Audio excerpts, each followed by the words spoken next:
Bapak, Ibu, dan teman-teman sekalian. Kenalkan, saya Nanda, moderator hari ini. Apa kabar semuanya? Semoga sehat selalu ya. Karena cuaca akhir-akhir ini semakin tidak menentu ya Bapak, Ibu. Tapi apapun itu, semoga semangat kita tetap membara dan menyala untuk menjalani hari-hari yang penuh perjuangan ini. Oke, welcome to webinar series 18 Corporate Strategy KMMB bersama Ijma ya Bapak Ibu teman-teman semua. Hari ini materi kita sangat menarik nih dengan topik decision to make or buy. Wah, kira-kira berkaitan dengan apa ya ini? Tapi sebelum itu kita akan ini dulu ya, perkenalan dulu ya dengan pemateri kita hari ini, yaitu yang pertama ada Bapak Badowi. Selamat pagi Bapak, bagaimana kabarnya Pak?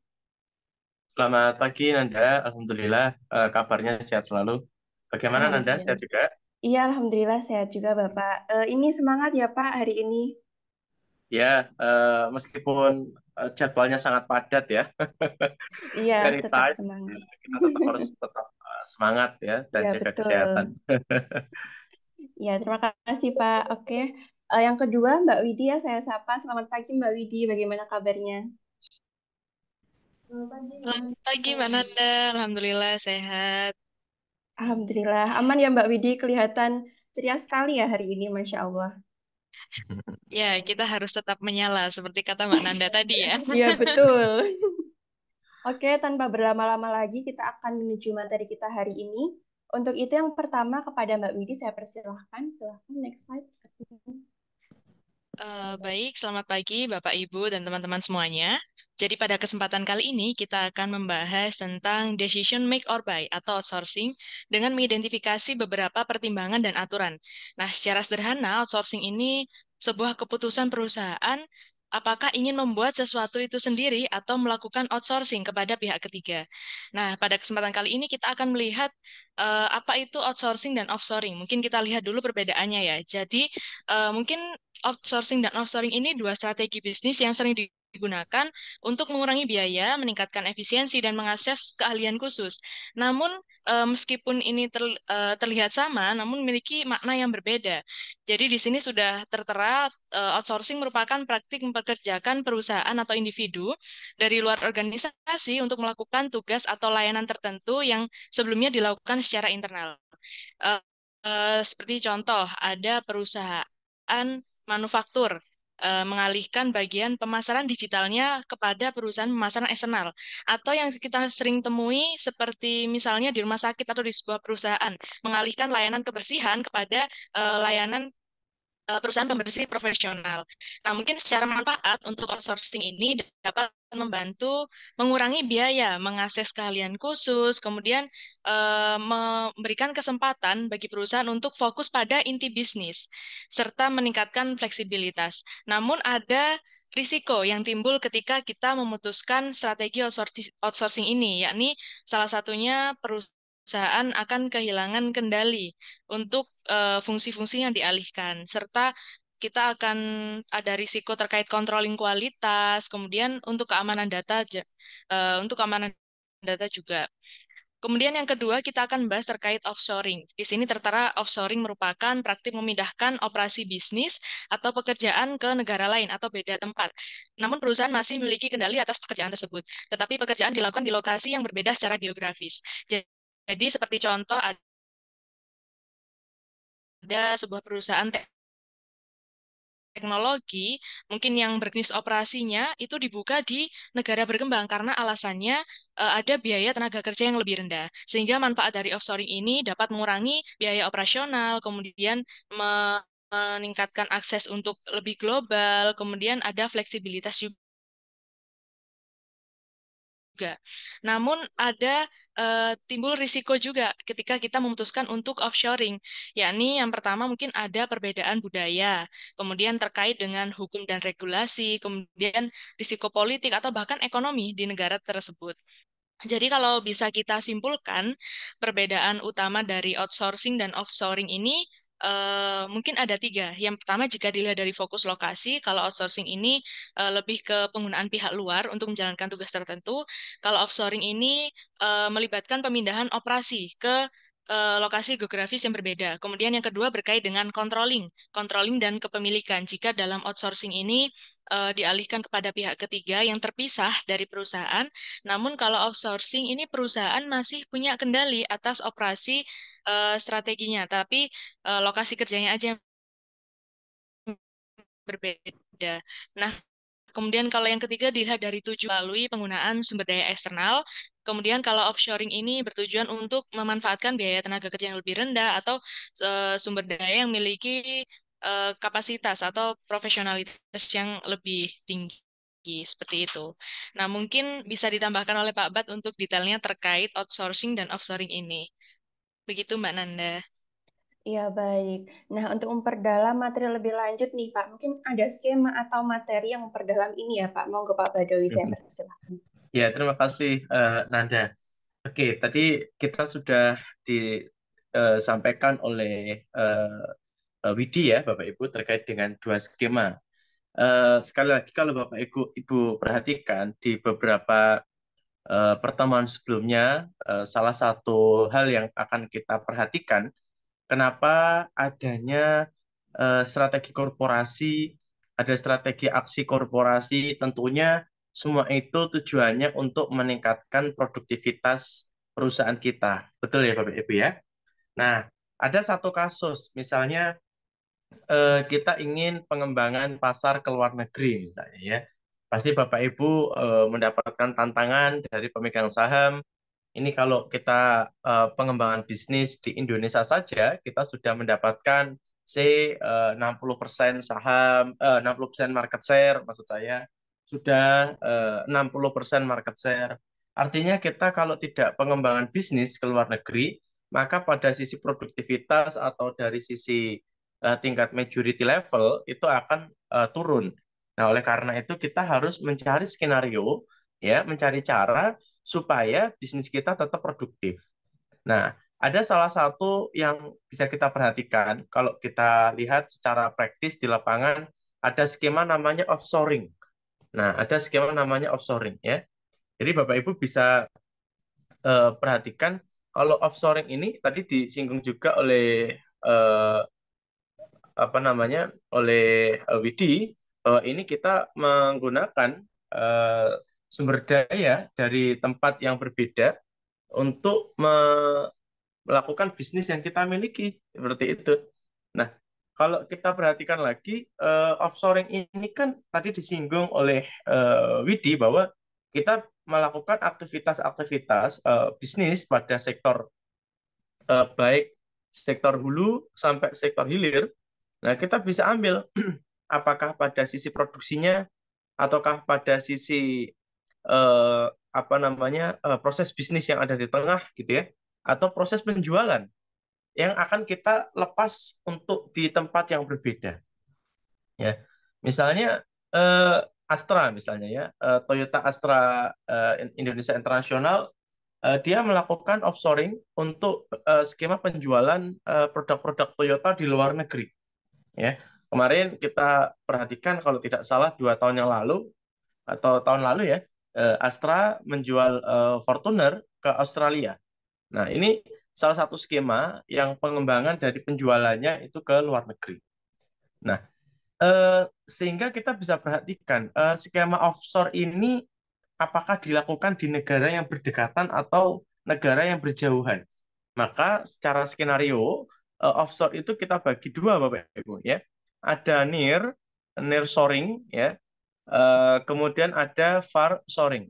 Artinya kalau nearshoring ya itu kita menggunakan skenario ini di sekitar negara kita, sehingga berkaitan sama budaya kerja, berkaitan sama lingkungan tempat baru tersebut, kita jauh bisa meminimalisir risiko-risiko yang akan muncul. Ya, kita misalnya mau ekspansi nih ke Malaysia, kita ekspansi ke Thailand. Nah, ini termasuk dalam near offshoring atau near shoring. Ya, kita bisa meng-hire orang-orang lokal ya, orang-orang di Thailand, orang-orang lokal di Malaysia untuk membantu kita, anggaplah mereka pada aspek penjualan, misalnya begitu. Sehingga kita tidak perlu misalnya, wah ini Nanda dikirim nih ke Malaysia gitu ya.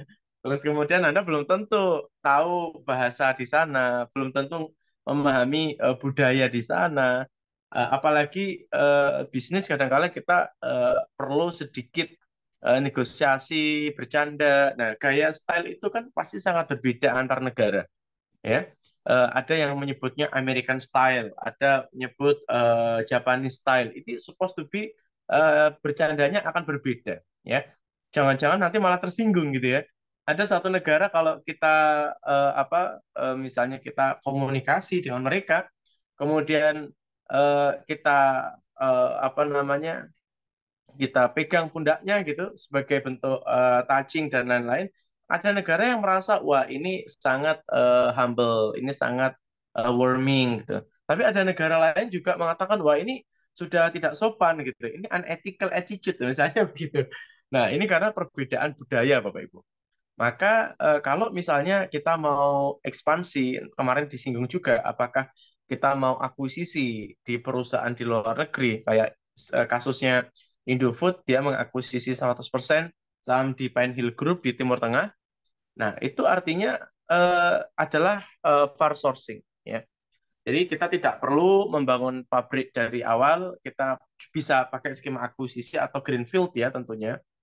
Kalau greenfield kita membangun dari awal gitu ya. Tapi sama-sama itu adalah skenario offshore. Ya, skenario offshore. Kita menggunakan sumber daya di sana. Dan itu kalau dari sisi pajak ya kita bisa lebih efisiensi ya mengurangi biaya. Nah, jadi offshoring itu adalah sederhananya memindahkan salah satu dari proses bisnis kita, dari value chain kita, apakah dari sisi hulu, sisi middle atau hilir di negara lain. Dan itu menjadi tujuan kita, seperti itu. Kalau outsourcing, mungkin sudah menjadi familiar di tempat Bapak Ibu, yaitu sebetulnya adalah kita memperkerjakan karyawan dari perusahaan lain untuk membantu tugas kita. Ya, apakah sama? Itu juga bisa terjadi di proses hulu, proses middle maupun proses hilir. Ya, seringkali Bapak Ibu memperhatikan yang outsourcing biasanya kayak office boy, ya, security, kemudian ada cleaning service, kemudian ada gate entry, yaitu outsourcing. Tapi kalau Bapak Ibu perhatikan global trend saat ini, kami menangani beberapa perusahaan outsourcing baik di BUMN maupun non BUMN, kita melihat pola bahwa outsourcing ke depan ini akan lebih spesifik dan segmentasinya akan middle up. Contoh, semua perusahaan membutuhkan IT development, ya. Maka sekarang ini ada namanya IT outsourcing, Bapak Ibu. Ya, ada business process outsourcing. Ya.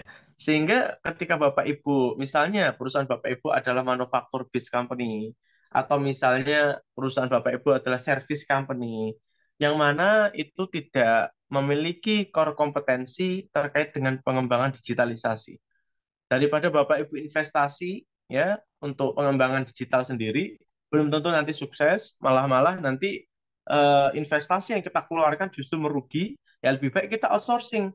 Ada perusahaan outsourcing yang menyediakan IT outsourcing, mereka sudah capable, mereka spesifik skill yang mereka miliki untuk pengembangan digital dan itu bisa kita lakukan secara project based. Ya, kita outsource dalam waktu 1 tahun, pengembangan server, pengembangan sistem IT, pengembangan dashboard, dan itu langsung bisa kita lakukan. Ya, jadi pengembangan ke depan outsourcing itu tidak selalu low skill, ya, tidak selalu low skill, tapi mereka juga bisa high skill. Dan ini bisa kita ambil apakah di proses hulu, produksi, proses middle maupun hilir. Nah, sederhananya kita mencoba untuk membagi dua dimensi ya atau dua konsiderasi. Yang pertama adalah kita mengirim kegiatan itu keluar dari perusahaan kita, artinya kita kerjasamakan, atau kita kirim aktivitas bisnis itu tapi masih di tempat yang sama. Ya, sorry, artinya kita pindahkan dari tempat yang sama saat ini. Ya, bisa yang awalnya di Jawa kita kirim ke Sulawesi, dari Jawa kita kirim ke Australia, ya, bisa juga seperti itu. Seperti tadi yang disampaikan oleh Widi, bahwa beberapa perusahaan relatif mereka mempertahankan status quo, ya. Semua pekerjaan dikerjakan sendiri dan semua pekerjaan ditaruh di lokasinya saat ini. Nah, ini sangat organik ya Bapak Ibu ya, sangat organik. Apakah salah? Ya tidak salah. Ini soal pilihan ya, soal pilihan apakah style bisnis yang kita miliki masih cocok apa tidak dengan skenario ini. Kita lihat perusahaan kosmetik misalnya. Perusahaan kosmetik saya lihat eh, grup-grup family ya, ada Viva, ada Mustika Ratu, yang kemarin foundernya meninggal, Bu Muriati almarhumah. Mereka masih mencoba untuk status quo, mempertahankan status quo. Mereka memproduksi, mereka punya pabriknya, mereka punya tim penjualannya, mereka punya tim manajemennya. Ya. Tapi ada juga beberapa perusahaan itu yang sudah melakukan outsourcing. Ya, mereka sudah melakukan outsource. Contohnya kalau kita perhatikan ada MS Glow. Ya, beberapa brand kosmetik yang lain juga outsourcing. Jadi produksinya itu dilakukan oleh PT lain, misalnya PT Cosme. Ya, PT Cosme itu adalah perusahaan maklun untuk produk-produk kosmetik. Ya, di dalam PT tersebut ada banyak merek yang diproduksi. Nah, ini menunjukkan apa? Ketika kita mau bermain produk kosmetik, kita concern, kita mau core kompetitifnya apa? Apakah pada pembangunan merek, artinya itu brand development, ataukah fokusnya pada eh, skala produksi, artinya economy of skill pada volume produksi, atau apa? Nah, saat ini bisnis berkembang sangat cepat ya, dinamiknya luar biasa. Maka kita harus menemukan titik di mana nilai kompetisi kita yang paling kuat apa. Kalau misalnya kita yakin kita bisa pengembangan branding yang kuat, maka perusahaan kita fokus aja pada skenario pemasaran. Kita bangun waralaba, kita bangun licensing, kita bangun kemitraan, dan kita membangun brand development di semua media sosial, kita bikin event. Prinsipnya kita membrandwash, kita setting merek dari produk kosmetik kita benar-benar produk yang unggul. Nah, karena core kompetensi bisnis kita ada pada pembangunan merek, maka pada sisi produksi bukan menjadi core kita, maka kita bisa outsourcingkan, ya, bisa outsourcingkan. Nah, pertanyaannya artinya kita ada resource dependency dong, kita ada ketergantungan dengan pihak pabrik. Saya rasa tidak masalah, ya. Justru ketika kita fokus pada core kompetensi kita, ini akan menjadi nilai jual. Kalau Bapak Ibu ingat, beberapa tahun yang lalu, Unilever, dia punya produk teh sariwangi, ya, dan pabrik tempat teh sariwangi itu diproduksi bangkrut, maka penjualan teh sariwangi juga tidak bermasalah. Kenapa? Karena perusahaan penjualan Unilever itu juga bisa menggunakan pabrik teh yang lain. Ya, artinya pada skema hulu yang kita outsourcingkan itu menjadi supporting bagi kita. Kita tetap mempertahankan penjualan kita seperti itu. Nah, kembali lagi itu tadi contoh kasus yang outsourcing ya Bapak Ibu ya, outsourcing. Nah, yang offshore ini kita juga harus perhatikan. Semua perusahaan itu punya kelemahan ya. Jadi Bapak Ibu jangan merasa khawatir ketika punya kelemahan karena itu sudah common sense ya. Di perusahaan yang produktif, di perusahaan yang growth ya, pasti mereka punya kelemahan dan kelemahan itu bukan menjadi obstacle, bukan menjadi rintangan bagi kita untuk berkembang, tapi kelemahan itu justru menjadi momentum bagi perusahaan Bapak Ibu untuk mencari inovasi baru, untuk mencari reinventing value add baru, nilai-nilai tambah baru, sehingga kita bisa menjadi lebih hebat lagi, gitu ya. Nah, saya ada satu contoh, misalnya kita bicara di luar negeri, ya. Taiwan, Taiwan itu satu negara pulau kecil, ya. Di situ jumlah penduduknya juga sedikit, tapi beberapa perusahaan di sana itu sudah luar biasa, sudah bisa dikatakan masuk top 10 apa namanya Fortune Company atau Forbes Company and so on. Dan kalau kita perhatikan UMR atau standar wages di Taiwan itu tinggi Bapak Ibu ya, itu tinggi sekali. Berbeda sama di Cina mainland, Cina daratan itu relatif lebih murah. Nah, finally perusahaan-perusahaan di Taiwan itu mereka mau expand pengembangan atau penjualannya itu around the world. Ya, dia jual di Amerika, di Eropa, di Indonesia salah satunya juga. Nah, kenapa? Karena pasar di dalam negeri sudah sangat kecil, major. Nah, pertanyaan berikutnya, ketika di negara Taiwan itu dia mau produksi banyak dengan standar wages yang sangat tinggi, maka sudah tidak lagi efisien. Ya, apalagi perusahaan punya ambisi untuk masuk ke global market, maka dia melakukan offshore, ya, dia melakukan offshore pabrik-pabrik yang ada di Cina Daratan itu beberapa juga sebetulnya kantor pusatnya ada di Taiwan, ya. Jadi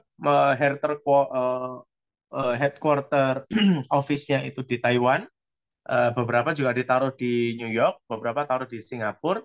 Tapi untuk factory, untuk pabrik produksi itu ada di Guangzhou, ada di Cina Daratan, seperti itu di Fujian dan lain-lain. Artinya apa? Skenario-skenario yang sifatnya tidak status quo itu sudah menjadi skenario yang sangat umum. Ya tentunya nanti Bapak Ibu tidak bisa secara selagis atau secara serampangan menentukan itu. Kita butuh due diligence ya, kita butuh uji tuntas. Kira-kira kenapa kita harus taruh produksi kita di Tiongkok atau kita taruh di Vietnam, kita taruh misalnya tetap dalam negeri tapi di Sulawesi misalnya atau dari Sumatera pindah ke Nusa Tenggara atau bagaimana itu butuh due diligence ya. Dan ini menjadi salah satu kajian yang sangat penting ya di dalam sebelum kita mengambil keputusan. Saya rasa begitu, Nanda dan Widi. Saya kembalikan ke Nanda lagi. Iya, baik Bapak. Ini menarik sekali ya, karena terkait outsourcing dan offshoring sekaligus terkait perbedaannya. Nah, untuk selanjutnya, kira-kira sebelum melakukan outsourcing ini, apa yang kira-kira kita pertimbangkan terlebih dahulu ya Mbak Widi? Mungkin bisa dijelaskan di next slide. Silahkan, Admin. Jadi seperti yang disampaikan Pak Pat tadi ya, keputusan melakukan outsourcing ini tentunya ada perlu dipertimbangkan terlebih dahulu. Namun di sini ada pertimbangan utama dalam kita melakukan outsourcing, setidaknya terangkum dalam 3 pertanyaan. Yang pada dasarnya pertimbangannya ini mencakup biaya variabel, dalam hal ini bagaimana biaya pembuatan jika dibandingkan dengan biaya pembelian atau make or buy ini untuk menentukan apakah ada perubahan dalam biaya tetap. Nah, kalau dilihat dari pertanyaan yang pertama, ini bagaimana biaya variabel jika dibandingkan dengan biaya outsourcing? Apakah lebih tinggi atau lebih rendah? Kemudian ada pertanyaan kedua, ini apakah ada biaya tetap yang dapat dihindari jika kita melakukan outsourcing? Nah, dengan kedua elemen ini, membuat keputusan make or buy pada dasarnya untuk meminimalisasi biaya. Namun, ada situasi di mana jika kita memiliki kesempatan untuk membeli produk yang biasanya kita buat dari luar, yang biasanya kita buat, namun kita beli dari luar, sehingga kita dapat meningkatkan kapasitas. Yang nantinya kita akan bawa komponen tambahan di sini ada outsourcing, yang artinya ketika kita menambahkan opsi untuk melakukan sesuatu dengan outsourcing, hal ini pada dasarnya akan mengubahnya menjadi keputusan maksimalisasi keuntungan. Seperti yang dijelaskan Pak Bat tadi, ketika kita melakukan outsourcing, perusahaan bisa fokus pada bisnis inti, seperti misalnya dalam sebuah rantai nilai ada misal di bagian pemasaran kita outsourcingkan. Nah, nanti perusahaan bisa lebih fokus misalkan di bagian sisi produksi atau sejenisnya. Seperti itu. Mungkin seperti itu Mbak Nanda untuk pertimbangan utama dalam memutuskan apakah akan outsourcing atau tidak seperti itu.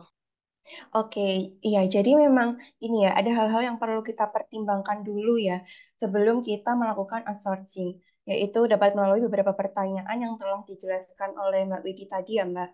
Kemudian ini materi hari ini sangat insightful sekali ya teman-teman, Bapak Ibu. Namun sebelum lanjut untuk kita perdalam, kita break dulu ya. Nah, di break ini sambil saya mau spill nih next webinar series kita di Jumat depan, kira-kira akan ada topik materi apa? Silahkan tim admin untuk ditampilkan.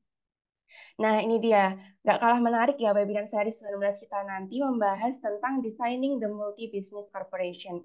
Jadi untuk Bapak, Ibu, atau teman-teman semua, silahkan ya di notes untuk hari dan tanggalnya, yaitu Jumat depan tanggal 3 ya, jam 9, ada webinar series kita ke-19. Selain minggu depan, KMMB dan ISMA memiliki beberapa atau banyak webinar series dengan berbagai topik ya. Mungkin bisa ditampilkan, admin. Nah, silahkan nih untuk mengajak rekan-rekan atau saudaranya atau partnernya untuk cari ilmu bareng di webinar series kita. Nah, untuk selanjutnya, saya mau mengingatkan juga untuk Bapak, Ibu, dan teman-teman, barangkali tadi terlewat materi di awal atau mungkin mau mereview lagi materi kita, jangan khawatir karena webinar series ini selalu kita upload di media KMMB ya. Jadi silahkan untuk mengunjungi media kami, ada Instagram dan YouTube. Kemudian untuk Bapak, Ibu, dan teman-teman semua, apabila ada pertanyaan terkait materi webinar kita hari ini, bisa langsung drop aja pertanyaannya di chat box ya, karena nanti di akhir akan ada sesi Q&A. Untuk ini, untuk absensi juga, bisa tolong sambil diisi ya Bapak, Ibu, dan teman-teman. Bisa di-share lagi mungkin tim admin. Silahkan untuk teman-teman mengisi absensinya. Oke, mungkin sambil mengisi absen, sambil kita lanjutkan lagi untuk memperdalam materi kita kembali ya. Nah, untuk melakukan keputusan outsource ini, kira-kira apakah ada ya Pak rules-rulesnya? Mungkin langsung saja Bapak bisa jelaskan kepada kami terkait rules-rulesnya. Silahkan Bapak Badrul. Iya, terima kasih Nanda. Eh, Kembali lagi Bapak Ibu, tadi kita sudah mencoba untuk melakukan beberapa skenario ya untuk memperhatikan produktivitas perusahaan kita. Tidak selalu kalau kita bicara sektor hulu hilir ya, tidak selalu semua harus kita kerjakan sendiri ya. Ada banyak ada banyak bagian yang bisa kita lepas kepada pihak ketiga ya. Mulai dari hulu, tadi saya contohkan produksi yang ada di Cina, kemudian ada juga pada proses hilir, bagian penjualan di Astra itu juga melakukan offshoring ya, onshoring. Nah, fokus pada penentuan keputusan kapan kita melakukan outsourcing ya, dan kapan kita tidak diizinkan untuk outsourcing. Kembali lagi kepada aspek tujuan utama tadi adalah produktivitas. Ya. Salah satu productivity skenario yang bisa kita lakukan itu adalah kita menggunakan eh, produktivitas karyawan ya, dari total pendapatan yang kita miliki ya, total revenue itu dibagi dengan total SDM ya, sehingga ketahuan per kepala SDM itu menghasilkan berapa rupiah ya. Misalnya kalau kita punya 1 juta ya, 1 juta apa namanya, dalam dalam juta ya Bapak Ibu ya, artinya 1 triliun, 1 triliun.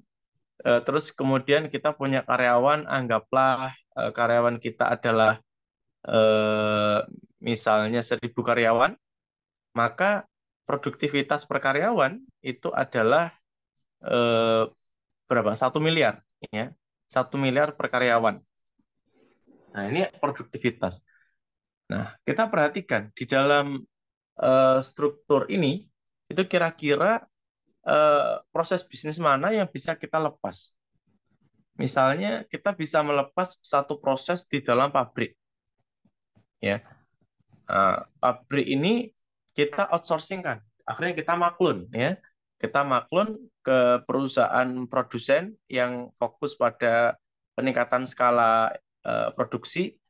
Dia juga lebih hemat karena banyak order dari berbagai merek gitu ya, dan pemilik merek juga lebih efisien ya, lebih efisien sehingga dia tidak perlu mengeluarkan biaya yang besar. Selain dari sisi produksi, ternyata dia juga bisa mengoutsourcingkan dari sisi logistik. Nah, logistik juga kita outsourcingkan, ya. Kalau tadi produksi kita lepas supaya dipegang oleh pihak ketiga, artinya kita tidak perlu banyak menggunakan banyak sumber tenaga kerja, ya.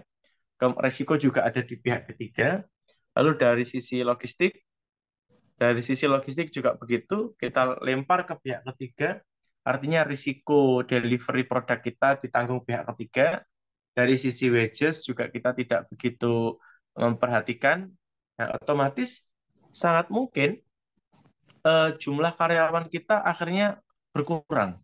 Yang awalnya itu sederhananya ya Bapak Ibu ya, sederhananya 1.000 karyawan menjadi 100 karyawan. Maka kalau 1 triliun kita bagi 100, maka per karyawan adalah 10 miliar. Nah, produktivitasnya akan lebih meningkat. Ya. Nah, ini kita perhatikan ya, skenario ini muncul karena memang menjadi salah satu trigger yang kita gunakan di dalam peningkatan produktivitas dan secara financial modeling itu nanti juga akan menguntungkan bagi perusahaan kita. Seperti itu. Nah, kemudian tadi disinggung juga pertanyaannya pertama, apakah biaya variabel itu bisa lebih murah jika dibandingkan dengan outsourcing? Kalau biaya variabel itu eh, apa namanya lebih kecil daripada outsourcing, ya lebih baik kita pakai biaya variabel, ya. Jadi tidak perlu outsourcing. Ya, misalnya produksi yang sudah kita miliki, ternyata ada banyak permintaan barang dari luar negeri. Nah, kita biaya variabel apa? Misalnya biaya lembur. Nah, biaya lembur itu artinya karyawan kita yang saat ini ternyata ketika ditawari lembur mereka berkenan. Nah, sehingga per jamnya saat lembur dihitung. Nah, itu kalau kita bandingkan kalau misalnya kapasitas produksi yang meningkat tadi kita lepas secara outsourcing, kita bandingkan. Lebih besar mana biayanya? Kalau misalnya lebih besar biaya variabel, ya biaya tambahan, maka ya kita lakukan outsourcing seperti ini. Ya, tapi kalau misalnya biaya tambahan itu lebih murah, artinya karyawan existing mau untuk lembur dan target kapasitas produksi itu bisa kita peroleh, ya jangan outsourcing, ya jangan outsourcing. Seperti itu. Jadi sekali lagi outsourcing itu bukanlah sebuah skenario yang selalu benar, ya tetap kembali kepada aspek cost ya. Jadi ketajaman dalam pengambilan keputusan untuk mengambil dan melepas sebuah sumber daya itu harus diperhatikan betul. Lalu pertanyaan berikutnya tadi juga sudah disampaikan tentang fixed cost. Ya. Kenapa perusahaan saat ini lebih nyaman untuk melakukan outsourcing? Karena sudah tidak ada fixed cost, Bapak Ibu. Ya. Fixed cost itu bisa dikatakan menjadi overhead. Ya. Kita lihat beberapa perusahaan maskapai waktu COVID justru keuangannya semakin kacau. Kenapa? Karena overhead-nya terlalu besar. Ya. Beberapa rute penerbangan yang sepi waktu itu juga masih dipertahankan. Di saat overhead seperti biaya pilot, kemudian bahan bakar aftur, ya, sewa pesawat itu masih berjalan, ya, sehingga secara grafik tidak menarik, ya, eh, cost-nya selalu meningkat, ya, cost-nya meningkat. Di saat yang sama pendapatan itu malah turun atau stabil. Nah, ini menjadi sticky cost, ya, tidak menarik bisnis seperti ini. Nah, oleh karena itu perusahaan harus berhati-hati dalam menentukan fixed cost ya, dalam menentukan overhead. Paling aman sederhananya adalah kita bisa mengambil dari net profit tahun lalu, yang mana net profit itu bisa membackup biaya overhead di 1 tahun ke depan. Sehingga secara konservatif konsepnya, kalau kita bekerja di tahun berjalan, itu adalah bekerja untuk cadangan di tahun berikutnya. Tapi overhead di tahun ini itu sudah terbackup dari net profit atau free cash flow dari tahun sebelumnya. Itu akan lebih aman bagi perusahaan. Kalaupun toh ada over capacity, kalaupun toh ada pengembangan yang sangat agresif dan itu sukses, ya maka biaya-biaya yang muncul itu adalah HPP dari pekerjaan yang kita lakukan saat ini. Tapi untuk overhead, ya fixed cost, itu harus sudah dicadangkan jauh-jauh hari. Ya. Apalagi kalau kita sudah pernah belajar, ya kita pernah belajar pada saat COVID, ya banyak perusahaan tumbang, banyak karyawan yang di layoff, ya kasihan. Maka kita harus mengambil pelajaran, Bapak Ibu. Pelajarannya apa? krisis kapanpun akan datang lagi, ya. Kita tidak pernah berharap ada krisis, tapi kalau krisis itu datang, ya kita tidak bisa menolak. Maka apa yang harus kita lakukan? Kita sebagai pimpinan harus sudah mulai berpikir berapa banyak cadangan kas yang harus kita lakukan. Ya, percuma kita memberikan apa namanya banyak banyak service ya kepada stakeholders, tapi ketika krisis datang, penjualan stock tidak ada uang masuk dan kita tidak punya cadangan kas, nah pasti skenario layoff itu dilakukan, tapi itu tidak menjadi strategi yang humanis gitu ya. Tapi itu gampang ya, sangat gampang untuk dilakukan. Tapi jangan. Nah, oleh karena itu Bapak Ibu harus perhatikan biaya tetap ini akan menjadi concern ya, menjadi overhead dan solusinya ya kita harus punya cadangan kas yang itu bisa membackup operasional expenditure perusahaan kita. Entah itu 1 tahun ke depan, 2 tahun ke depan, kalau bisa malah beberapa tahun ke depan. Nah, jadi sangat stabil ya perusahaan kita. Saya lihat ada perusahaan perkebunan ya, perkebunan sawit yang lebih lama daripada usia negara kita yang mungkin sudah 100 tahun, dia mempunyai free cash flow dan cadangan kas itu sangat banyak, sekian triliun ya. Itu untuk apa? Karena yang namanya perusahaan perkebunan itu kan sifatnya adalah labor juga ya. Dia banyak sekali karyawan ya, banyak petani yang bekerja di sana. Maka ketika ada krisis misalnya COVID, ya perusahaan itu tetap sustain. Kenapa? Karena cadangan kasnya sudah banyak. Nah, seperti itu. Nah, yang ketiga terkait dengan capacity. Ya, tadi saya sampaikan kalau misalnya rata-rata produksi yang kita lakukan anggaplah 100 ton ya per month. Kemudian ada order dari luar negeri, akhirnya tidak cukup kapasitas kita untuk memenuhi order itu, maka kita butuh tambahan sekitar 50 ton. Nah, ketika kapasitas ini eh, bisa kita lepas, ya artinya 50 ini kita outsource kan, ya kita lakukan kerjasama dengan pihak luar, kemudian untuk memproduksi 50 ton ini, dan kalau kita hitung terhadap biaya variabel, terhadap biaya tetap, ternyata lebih efisien outsourcing, maka ya kita lakukan outsourcing. Artinya pabrik kita fokus pada produksi 100 ton saja. Ini titik di mana overhead sama variabel cost sudah kita kontrol, sisanya kalau ada order tambahan kita lepas ke pihak ketiga. Seperti itu.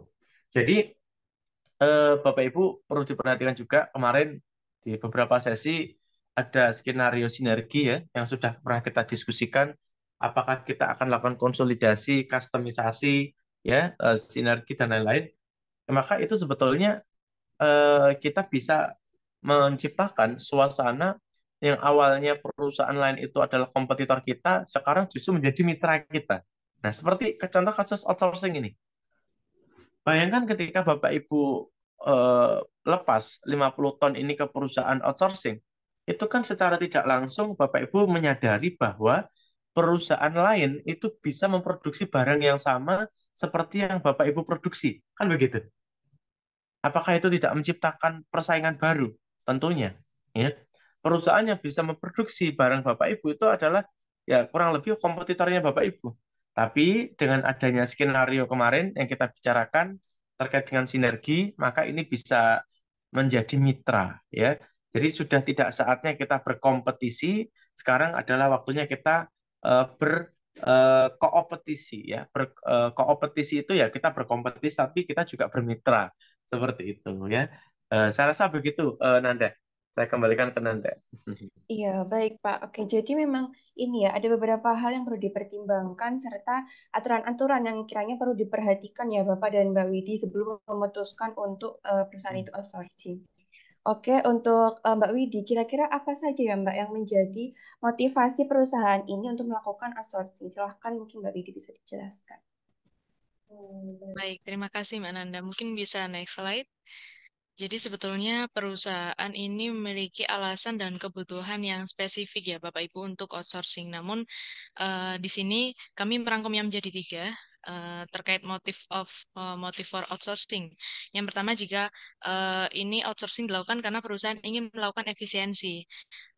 Seperti tadi, misalkan ada rumah sakit atau perusahaan mengalihkan tugas, misal untuk kebersihan dialihkan pada yang lebih profesional. Nah, hari ini kan membantu perusahaan untuk mencapai hasil yang lebih baik, namun dengan sumber daya yang lebih sedikit. Kemudian untuk mengurangi biaya operasional, serta untuk menghemat waktu. Kemudian yang kedua untuk efektivitas. Jadi dengan outsourcing ini, perusahaan dapat meningkatkan efektivitas operasionalnya. Biasanya perusahaan yang diberikan dilimpahkan tugas untuk dari pihak outsourcing ini memiliki pengalaman dan keahlian yang lebih baik. Ada kemungkinan memiliki keahlian yang lebih baik daripada perusahaan yang melakukan outsource itu, sehingga nanti hasil pekerjaan mereka ini seringkali lebih efektif dibandingkan hasil dari sumber daya internal. Sehingga efektivitas ini dapat membantu terkait kualitas hasil kerja, kemudian ketepatan waktu, serta mungkin mitra ini memiliki teknologi yang lebih canggih. Kemudian yang ketiga ada motif secara fleksibilitas. Nah, ini sebetulnya manfaat yang utama dari outsourcing. Jadi perusahaan dapat menyesuaikan jumlah jenis sumber daya yang dibutuhkan berdasarkan kebutuhan bisnis. Ini memberi ke perusahaan untuk kemampuan merespon fluktuasi pasar, kemudian perubahan strategi tanpa harus melakukan perubahan yang besar pada struktur internal perusahaan. Nah, fleksibilitas ini juga memungkinkan perusahaan untuk mengalihkan fokus pada proyek atau inisiatif baru tanpa mengorbankan operasi sehari-hari. Jadi, dengan efisiensi, efektivitas, dan fleksibilitas ini, perusahaan dapat mengoptimalkan kinerja bisnis mereka, kemudian meningkatkan daya saing, dan mempercepat waktu untuk ke pasar. Namun penting juga untuk mempertimbangkan risiko, seperti yang saya jelaskan tadi, dan juga tantangan potensial terkait outsourcing, seperti risiko kita kehilangan controlling, kemudian terkait masalah komunikasi, kualitas, keamanan data, dan lain sebagainya. Mungkin seperti itu. Saya kembalikan Mbak Nanda. Iya, baik, Mbak. Jadi memang ini ya, Mbak, ada beberapa motivasi yang bisa mendorong perusahaan itu untuk melakukan outsourcing ini. Seperti yang Mbak sebutkan tadi, ada efisiensi, effectiveness, dan flexibility. Untuk next, kira-kira bagaimana ya Pak Badawi agar vendor ini juga dapat menciptakan value yang lebih ketika melakukan outsourcing? Mungkin ini nanti juga bisa memperdalam materi dari Mbak Widi tadi ya Pak. Silahkan Bapak. Iya. Eh, jadi skema outsourcing ini kalau kita mau open mind ya Bapak Ibu ya, ada irisan-irisan atau kolektivitas nilai tambah yang bisa kita ciptakan. Tentunya apa yang kita miliki dan apa yang dimiliki vendor itu bisa saling melengkapi satu sama lain. Yang sebetulnya orientasi akhirnya apa sih? Orientasi akhirnya tetap kembali kepada kepuasan dari customer kita. Ya, kadangkala customer ini memiliki satu permintaan yang itu unik gitu ya. Itu unik dan melepas dari pakem atau standar yang selama ini kita miliki. Tapi ini menjadi challenging bagi perusahaan kita untuk menciptakan nilai tambah atau menciptakan satu fitur-fitur baru di dalam layanan atau produk kita untuk memenuhi ekspektasi itu. Maka kadangkala kita harus bermitra ya dengan vendor lain untuk menciptakan nilai tambah tadi. Nah, ada beberapa skenario yang salah satunya adalah kita eh, mengoutsourcingkan beberapa bagian tersebut kepada pihak lain. Nah, tentunya kembali kepada tujuan kita ya. Maka tadi disampaikan bahwa motivasi untuk perusahaan melakukan outsourcing itu terbagi menjadi 3 kategori. Tadi saya sudah menyinggung di awal terkait dengan cost ya tentang produktivitas karyawan, maka itu berkaitan sama efisiensi Bapak Ibu. Yang awalnya satu karyawan menghasilkan 1 miliar, maka dengan adanya outsourcing yang tadi saya ilustrasikan menjadi 10 miliar per karyawan. Nah, ini efisiensi ketika kita melakukan outsourcing. Dengan cara apa? Tadi terkait dengan wages ya. Kita kalau lempar pekerjaan itu ke outsourcing, kita fokus pada core bisnis kita, maka untuk gaji karyawan yang memproduksi terhadap over capacity yang kita miliki tadi itu akan ditanggung oleh pihak vendor, ya. Oleh karena itu kita akan lebih efisien, ya. Kemudian dari sisi pengalaman, ya, economic of experience. Sekarang Bapak Ibu punya satu keunggulan, ya, satu keunggulan. Kemudian tiba-tiba ada permintaan lagi yang itu di luar dari core kompetensi Bapak Ibu. Kalau misalnya Bapak Ibu kerjakan, maka Bapak Ibu akan memiliki dua fokus, ya. Fokus pertama ini adalah core value, core bisnis Bapak Ibu. Yang kedua ini adalah eh, mainan baru atau sederhananya adalah ini pekerjaan baru. Maka Bapak Ibu akan memiliki dua fokus. Atau Bapak Ibu tetap fokus pada yang pertama, ya, tetap fokus pada layanan utama, tapi ketika ada layanan tambahan yang diminta oleh klien itu dilakukan outsourcing, maka ini akan menjadi fokus perusahaan outsourcing. Dan perusahaan Bapak Ibu akan tetap fokus pada layanan utama dan terus dikembangkan. Keunggulannya dikembangkan terus. Ya, lebih tinggi lagi. Fiturnya lebih kompleks lagi, lebih bagus lagi. Maka perusahaan Bapak Ibu nanti akan menjadi leading company yang memang sangat ahli dalam layanan yang nomor satu ini. Ya, sehingga fokus dari perusahaan Bapak Ibu akan lebih tersentralisasi. Ya, kadang-kala saya juga bertemu beberapa klien, ya, pengusaha juga, dia mengatakan, lah kalau ada permintaan kok kita tolak gitu. Ini kan rezeki, masa kita tolak kan gitu ya. Nah, tapi ya itu sah-sah saja, ya, sah-sah saja. Artinya ketika ada order di luar dari core produk kita atau core service kita, artinya merek dari perusahaan kita sudah sangat dipercaya oleh customer, begitu. Nah, pertanyaan berikutnya kan tentang mekanisme, Bapak Ibu, ya. Jadi mekanismenya apakah kita kembangkan sendiri, kita riset lagi, kita lakukan R&D lagi, yang mana itu akan membagi fokus kita tidak lagi fokus ke core kita, ya, atau yang lain kita outsourcing-kan. Nah, sehingga kita tetap fokus dan kebutuhan klien, kebutuhan customer tetap terpenuhi dan tetap menggunakan nama kita, begitu. Ya, sehingga economic of experience ini akan terus semakin meningkat. Kemudian economy of skill, ya. Saya ingat Xiaomi itu memproduksi kendaraan listrik itu kurang dari 5 jam, Bapak Ibu, sangat cepat, ya. Di Tiongkok juga saya perhatikan membangun jembatan yang roboh, ya, atau jalan, ya, yang terjadi gempa dan lain-lain roboh itu nggak sampai 2 malam, sangat cepat. Artinya apa? Mereka sudah menemukan titik proses bisnis yang mana itu bisa meningkatkan skala ekonominya mereka. Ya, kenapa? Harus fokus. Ya. Kemudian berikutnya spesialisasi. Ya, tadi saya singgung, kita bisa spesialisasi hanya di layanan yang pertama, seperti itu, ya. Kemudian yang berikutnya kita punya motivasi yang kedua adalah bicara efektif, ya, efektif apa tidak. Tentunya ketika kita R&D sendiri, layanan kedua tadi yang selama ini belum pernah kita lakukan, itu mungkin memenuhi dari ekspektasi customer itu akan susah, ya. Tapi kalau kita outsourcing kepada perusahaan lain yang mana mereka sudah memiliki teknologi yang bagus, mereka memiliki sistem proses bisnis yang selalu diperbarui tiap tahun, ya harapannya nanti hasilnya sesuai dengan SLA yang kita janjikan kepada customer, ya, service level agreement akan tercapai. Nah, ini kalau kita bicara efektivitas. Kemudian yang ketiga adalah fleksibilitas. Kalau kita bicara tadi, misalnya fleksibilitas, kita ada over capacity, kemudian kita lepas kapasitas tambahan itu kepada pihak outsourcing, sebetulnya kita melakukan move asset of balance sheet, Bapak. Ya. Jadi ada beberapa beban yang sebetulnya itu menjadi bebannya kita, itu kita taruh di perusahaan lain dengan manfaat tetap kita peroleh. Nah, ini kan menjadi salah satu alasan-alasan yang perlu diputuskan pada level manajemen perusahaan. Ya. Kemudian tentunya kita bisa melihat skala produksinya akan terus meningkat, ya, meskipun itu over dari kapasiti kita, tetap kita bisa penuhi dengan cara outsourcing dan kita bisa memindahkan fixed cost tadi menjadi variable cost.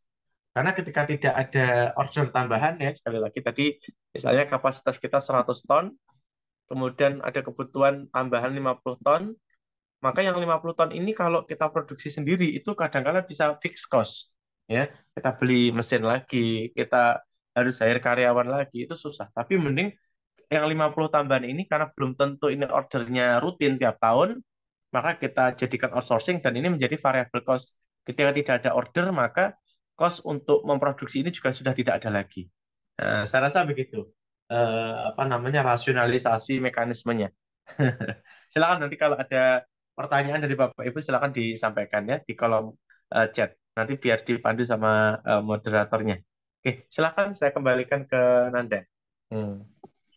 Oke, iya Pak, menarik sekali dan insightful sekali ya Pak untuk materi hari ini.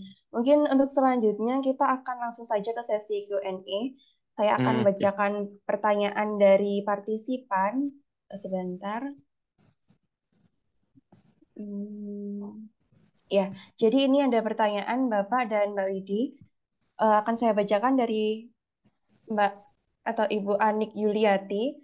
Di sini mohon izin bertanya untuk kebijakan outsourcing, apakah efektif untuk produk yang harganya sudah ditetapkan oleh pemegang otoritas seperti HET atau harga eceran tertinggi? Bagaimana menyikapinya? Silahkan Mbak Widi atau Bapak.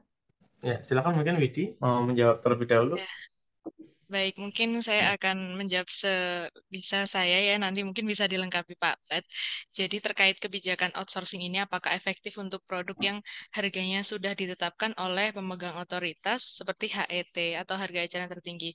Sebetulnya ini efektif, namun ada beberapa pertimbangan untuk memastikannya. Yang pertama mungkin efisiensi biaya ya, karena ketika kita melakukan outsourcing ini kan dapat membantu mengurangi biaya operasional, sehingga perusahaan dapat tetap mencapai margin keuntungan yang wajar meskipun dengan harga yang terkendali. Eh, tapi di sini kan karena harga eceran tertinggi atau sudah ditetapkan, perusahaan ini memiliki ruang yang terbatas untuk menaikkan harga. Nah, mungkin itu yang bisa menjadi pertimbangannya. Kemudian yang kedua, jika dilihat dari kualitas produk. Biasanya kan untuk produk yang sudah ditetapkan harga eceran tertingginya kayak gitu kan dikontrol untuk kualitasnya. Nah, ini juga untuk perusahaan mungkin dapat memperhatikan ketika melakukan outsourcing, dipastikan mitra ini dapat menjamin kualitas produknya dan memiliki catatan yang baik untuk standar industri. Kemudian terkait regulasi, karena harganya kan sudah diatur ya. Jadi ketika melakukan outsourcing, perusahaan ini harus memastikan bahwa mitra outsourcing ini memahami atau mematuhi semua regulasi yang berlaku, termasuk standar kualitas dan keamanan. Karena kan akan bahaya juga kalau misalkan biasanya untuk produk-produk yang HET, misalkan untuk obat-obatan dan sebagainya gitu kan, kalau pihak yang kita mitra outsourcingnya ini belum paham kepatuhan dan regulasinya juga akan sulit gitu. Kemudian yang keempat untuk kontrol dan pengawasan. Jadi dalam kasus produk dengan harga yang diatur ini, perusahaan perlu memastikan mekanisme kontrol dan pengawasan yang kuat untuk memastikan bahwa mitra outsourcing ini memenuhi persyaratan hukum dan etika. Mungkin itu sedikit dari saya, mungkin bisa ditambahkan oleh Pak Bat.